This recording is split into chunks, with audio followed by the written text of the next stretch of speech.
Hello' বন্ধু বান্ধৱীসকল, আজি বহুত দিনৰ পিছত আকৌ এখন ভিডিঅ' বনাবলৈ ওলাইছোঁ।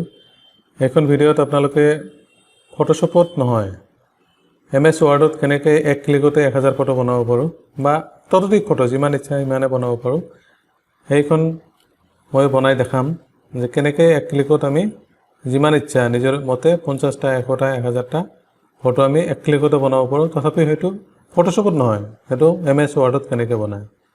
So let's go to the screen. আপোনালোকে স্ক্ৰীনত দেখা পাই থকা ধৰণে যেনেকৈ দেখা পাই আছে সিমিলাৰলি মই এনেকৈ বনাম।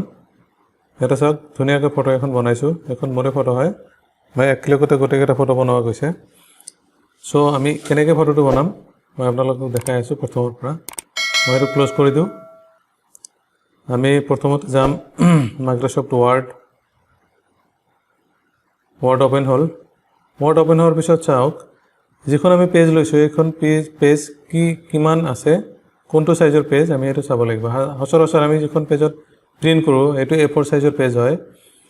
চ' আমি ইয়াতে A4 চাইজৰ পেজটো ল'ম। ইয়াতে চাওক A4 চাইজ পেজ আমি ল'লোঁ। লোৱাৰ পিছত চাওক, এইখন পেজৰ এটা মাৰ্জিন আছে, যিখন মাৰ্জিনে বহুতখিনি ছাইড আপোনাক বাদ যাব। চ' আমি মাৰ্জিনটো অলপ বঢ়াই দিম। মাৰ্জিন বঢ়াই দিবৰ কাৰণে আমি ক'ত যাম, মাৰ্জিনত যাম।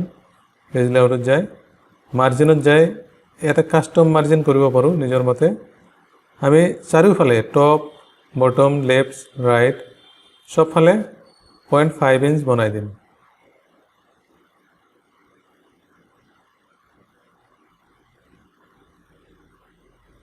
চাৰিওফালে আমি কি কৰিলোঁ, 0.5 ইঞ্চ কৰি দিলোঁ। এতিয়া মাৰ্জিনটো আমাৰ বহুত ডাঙৰ সৰু হৈ গ'ল। এতিয়া আমি কি কাম কৰিম চাওক, এতিয়া এখন টেবিল বনাব লাগিব। চ' আমি টেবিলৰ কাৰণে ইনচাৰ্টত যাম, ইনচাৰ্টত যাই টেবিল বনাম, টেবিলত যাই ইনচাৰ্ট টেবিলত যাম। ইনচাৰ্ট টেবিলত যাই চাওক আপোনাৰ কেইখন ফটো লাগিব। ছাপ'জ মোৰ 100খন ফটো লাগে, 100 ফটো লাগে। 100 ফটো হ'লে যদি 5টা কলম হয় আৰু ৰ কেইটা হ'ব লাগিব 20টা। 520 যায় 100, মানে ইয়াতে 100টা চেল হ'ব। 100টা চেলত 100টা ফটো ইয়াতে আমি দেখা পাম। চ' আমি ইয়াতে কেইটা লৈছোঁ চাওক, ইয়াতে আমি 5টা কলম আৰু 20টা ৰ লৈছোঁ। এতিয়া আমি কি কৰিম, এই গোটেইকেইটা ৰ আৰু কলম পেজ লেআউটত যাম। লেআউটত যাই এইটো চাইজ ডাউন কৰি দিম। কি চাইজৰ ফটো লাগে আমাৰ সেই চাইজত বনাই দিম।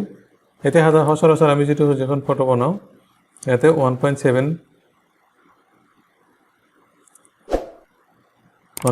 ইঞ্চ ল'লোঁ আৰু ইফালে 1.6 লৈছোঁ, 1.5 লৈছোঁ, হৈ গ'ল। এতিয়া আমি কি কৰিম, এতিয়া আমি যাম ইনচাৰ্টত। আকৌ ইনচাৰ্টত যাই ফটো, আমি এটা ফটোটো আনিম। এতিয়া আমাৰ ফটোটো চাওক, মোৰ ফটোখন ইয়াতে আছে ডেস্কটপত। মই ডেস্কটপৰ পৰা ফটোখন লওঁ, এইটো ফটো লৈছোঁ। চাওক ফটোটো আমি এতিয়া চাইজ কৰিব লাগিব। যিখন আমাৰ চেল আছে ঠিক চেলৰ সমান কৰি ফটোটো চাইজ বনাই ল'ম। তাৰ আগতে আমি কি কৰিব লাগিব, ফটোখন যিহেতু চেলৰ ভিতৰত সোমাই আছে গতিকে আমি টেক্সট টাইপিঙত যাব লাগিব। টেক্সট টাইপত যাই in front of the text, আমি টেক্সটৰ ওপৰত লৈ আহিলোঁ। এতিয়া আমি ফটোখন ধুনীয়াকৈ বহাম, এইটো চেলৰ ওপৰত বহাম। ফটোখন অলপ মই তলফালে টানি দিওঁ আৰু কি কাম কৰিম, এতিয়া ফটোখন ক্ৰপ কৰি দিওঁ। ক্ৰপ কৰি দিলে আৰু যিখিনি সাইজ লাগে এই সাইজ মতে আমি ইয়াতে ক্ৰপ কৰি দিলোঁ। চাওক, যেহেতুকে আমি ফটোটো যেতিয়া বনাম, ফটো যেতিয়া প্ৰিণ্ট কৰিম, প্ৰিণ্ট কৰিলে ফটোৰ সাইজটো আমি কাটিব লাগিব। সেইকাৰণে অলপ জাগা আমি ইয়াতে এৰি দিলোঁ। অলপ ইফালে লৈছোঁ। চাওক, এইখিনি কাম আমাৰ কমপ্লিট হ'ল। এতিয়া যিটো কাম আমাৰ হ'ব, এতিয়া আমি ক'ত যাব লাগিব, মেইলিঙত। মেইলিঙত যাই ষ্টাৰ্ট মেইল মাৰ্জত যাম, তাৰপিছত লেবেলছত যাম। লেবেলছত যোৱাৰ পিছত চাওক, এইখন এটা পপ আপ মেনু আহিব। ইয়াতে 1/4 লেটাৰ চাইজ যে আছে সেইটো চাইজত যাই আমি ক্লিক কৰিম। ক্লিক কৰাৰ পিছত এইটো অ'কে এটা আহিব পপ আপ মেনু, এইটো অ'কে কৰি দিম। অ'কে কৰি দিয়াৰ পিছত চাওক, এটা ব্লেংক পেজ আহিছে। এই ব্লেংক পেজটো আমি Ctrl-Z মাৰিম। কি মাৰিম, Ctrl-Z। Ctrl-Z মাৰিলে স্ক্ৰীনটো আকৌ ঘূৰি আহিব। এতিয়া আমি কি কৰিম,